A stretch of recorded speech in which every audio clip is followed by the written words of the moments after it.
एक बार की बात है, अपने खूबसूरत घर के बाग में मोनू को बोलने वाला एक पक्षी मिला। यह एक जादुई पक्षी था। मोनू उसे घर ले आई और उसे घर में पाल लिया।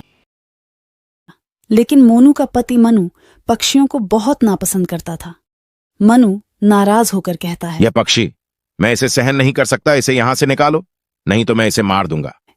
मोनू बचाव करते हुए कहती है, मनु, इसे छोड़ दो, ये एक जादुई पक्षी है, हमारे जीवन में खुशियां भर देगा। पक्षी मिठी आवाज में कहता है, मनु, मोनू, मैं तुम्हारे लिए कोई खतरा नहीं हूँ। मैं तुम्हें सिर्फ खुशियों में ले जाना चाहता हूँ। लेकिन मनु नाराज होकर वहां से चला जाता है।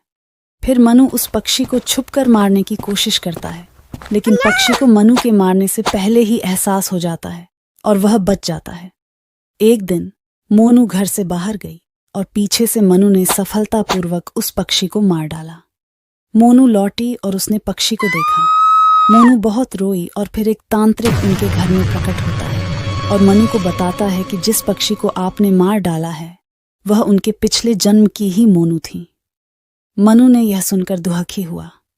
उसने तांत्रिक से पूछा कि यह गलती कैसे सुधारी जा सकती है।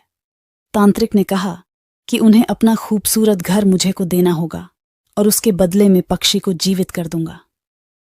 मनु और मोनू ने इस पर काफी देर विचार किया और अंत में उन्होंने अपना सुंदर घर तांत्रिक को दिया। तांत्रिक ने अपनी जादुई शक्तियों से उस पक्षी को फिर से जीवित कर दिया।